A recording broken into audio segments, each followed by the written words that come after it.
Hello everyone, আশা করছি তোমরা সবাই খুব ভালো আছো আর আমিও খুব ভালো আছি। তো আজকের ভিডিওটা আমি শ্যুট করেছিলাম সকাল থেকে। আজ যেহেতু নীলষষ্ঠীর বার ছিল আর আমি কাল রাতেই এসেছিলাম বাড়ি। সকালবেলা কোনো মতে উঠেছি 6টার সময়। কারা কারা এবছর নীলষষ্ঠীর বার করলে অবশ্যই কমেন্ট করে জানিও। এটা নিয়ে আমার 2 বছর করা হবে। এর আগেও আমি অনেকবার করেছিলাম, কিন্তু মাঝখানে 3 বছর বাইরে পড়তে যাওয়ার জন্য আর করা হয়নি। তারপরে আবার আগের বছর থেকে আমি শুরু করি। এখন আমি বিছানাপত্র সব গুছিয়ে পড়ে চলে এসেছি ব্রাশ করতে। কাল থেকে আবহাওয়াটা অনেক সুন্দর ছিল, ভেবেছিলাম হয়তো খুব একটা গরম পড়বে না, কিন্তু তারপর বুঝতে পারলাম বাবা যা গরম। আর এই গরমে সব থেকে খারাপ জিনিস হলো যে এতক্ষণ লাইনে দাঁড়িয়ে পড়ে তারপরে তুমি জল ঢালতে পাবে। এই ব্রাশ করতে করতে দেখছিলাম আমাদের বাড়ির পাশে যে আম গাছগুলো আছে, আম গাছগুলোতে কটা আম হয়েছে। এই বছর কিন্তু আমাদের আমের ফলন খুব একটা ভালো হয়নি। আর এইদিকে দেখো, এখন আমি ব্রাশ করে স্নান টান করে এখন রেডি হয়ে গেছি। আমাকে কেমন লাগছে অবশ্যই তোমরা কমেন্ট করে জানিও। তারপরে এই যে আমাদের দেখো মাঠের এই যে সব জায়গায় দেখছি একদম ধান পুরো পেকে গেছে। তারপরে ভাই আমাকে সাইকেলে করে এখন নিয়ে যাচ্ছে। আমাদের বাড়িতে বাইক নেই, আর কোথাও গেলে আমাদেরকে সাইকেলে যেতে হয়। আর এটা দেখো আমাদের স্কুল, যেখানে আমি ক্লাস 8 পর্যন্ত পড়েছিলাম, এই স্কুলটাতে, আমাদের গ্রামের স্কুল। তারপরে যখন আমি আর ভাই বেরিয়ে যাচ্ছিলাম তখন ওই 9টা মতো বাজে। তখন দেখছি রাস্তায় যারা সেই ভোর 3টা থেকে উঠে মোহনপুরের নদীতে গিয়েছিল, কংসাবতী নদীতে জল আনতে, তো তারা এখন হেঁটে হেঁটে যাচ্ছে শিবের মন্দিরে। আর এইদিকে এখন দেখো আমরা পৌঁছে গেছি মন্দিরের খুব কাছাকাছি।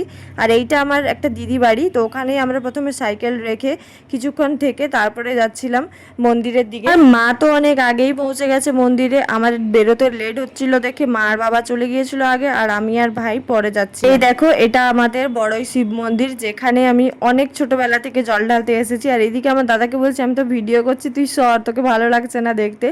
ও তো হাসছে শুধু বারবার আমার ভিডিও করা দেখে। আর এইদিকে দেখো কতটা লাইন। আমাদের প্রথমে নাম ছিল 634-এ, তারপর একটা দাদার কাছ থেকে কোনো রকমে ম্যানেজ করে 374-এ আমরা আসি। এখানে দণ্ডিও মাপ ছিল, তারপরে এখানে দেখছি বাতাসা ছড়াচ্ছিল। আর এখন আমি আবার চলে যাচ্ছি আমার এক দিদি বাড়িতে।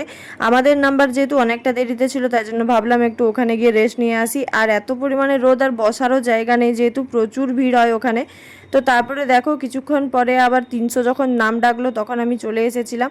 তারপরে এখানে ডাব কেটে মা আর আমি এখন মন্দিরের ভেতরে চলে যাচ্ছি। ভেতরে কিন্তু ফোন নিয়ে ঢুকিনি, যার কারণে আমি কোনো ভিডিও করিনি। তারপরে এখানে বাইরে এসেছি এখন। তো বাবার মাথায় জল ঢালা শেষ, এবারে বাইরে যে নন্দী আছে, নন্দী ভিঙ্গি, তারপরে আরো অনেক পাথরের মূর্তি আছে, সেগুলোতে আমরা এখন জল ঢালবো। এটা হলো সে প্রতিষ্ঠা পুকুর। আগে এই জলটা অনেক ভালো ছিল, আমি এখানে একবার স্নান করে মন্দিরে জল ঢেলেছিলাম, তো এখন এই জলে আর নামা যায় না। তো যাই হোক, তারপরে আমি এখন এই যে ঘটিতে করে জল নিয়ে নিয়েছি। আর তারপরে এখানে মা বাড়ি থেকে ফুল, বেলপাতা, এগুলো সব একটা কেডিতে করে এনেছিল, সেগুলো এখন আমি আর মা মিলে একটু একটু করে দেবো। প্রথমে আমি দিচ্ছিলাম, মা বললো তুই ফার্স্টে দিয়ে দে, তারপরে আমি দিতে যাবো, যেহেতু একটাই ঘটি ছিল। সবার প্রথম আমি চলে এসেছি নন্দী মহারাজের কাছে, আর এখানে এখন ভালোভাবে নন্দী মহারাজকে জল দিয়ে স্নান করিয়ে দিচ্ছি। আচ্ছা, নীলষষ্ঠীর বার কেন করে তোমরা যদি কেউ জেনে থাকো অবশ্যই কমেন্ট করে জানিও। নন্দী মহারাজ আর আরো অনেকগুলো পাথরের কিছু মূর্তি ছিল যেখানে জল ঢেলেছিলাম, সেগুলো ঠিক কি আমি না সত্যি জানি না, কিন্তু সবাই দেখছি ওভাবেই জল ঢালছে, তো আমিও চলে গেলাম সেগুলোতে জল ঢালতে। তো মন্দিরে পৌঁছে গিয়েছিলাম 10টার সময়, কিন্তু বাড়ি এসেছি 2টোর সময়। প্রচুর পরিমাণে লেট হয়ে গেছিলো। মাঝখানে ওই যারা সেই ভোর 3টা থেকে গিয়েছিল নদীতে জল আনতে আর হেঁটে হেঁটে বাবার মন্দিরে এসেছিল, তারা মাঝখানে ঢুকেছিল বলে আরও প্রচুর পরিমাণে লেট হয়ে গেছিলো আমাদের জল ঢালতে। সকাল সকাল যারা এসেছিল একদম ভোরবেলায়, তাদেরকে কোনো কিছু টুকনি কাটতে হয়নি, তারা এমনি চলে গেছিলো। সকালবেলা প্রায় 50 জন মতো নাকি খালি জল, শুধুমাত্র টুকন না কেটে এমনিই জল ঢেলেছে। আর আমাদের বেলায় পুরো 12টা বাজিয়ে দিল 300 পর্যন্ত আসতে। পরে আমার মাও জল ঢালবে, তার কারণে আমি একটু তাড়াতাড়ি করছিলাম। আর আমার ভাইও বলছিল তাড়াতাড়ি চল, আমার আর ভালো লাগছে না। আর এদিকে এখন আমি আমার সেই দিদিকে বলছি এদিকে একটু দেখ আমার ভিডিওতে, আর ওকে বলছি তুই তো এত ভদ্র নোস, এইরকমভাবে তাকাস না। তো তারপরে এইখানে এখন ওদের জল ঢালতে তো 498 এইরকম ছিল, 500-র কাছাকাছি। তারপরে আমার ভাই আমাকে বাড়ি নিয়ে চলে এলো।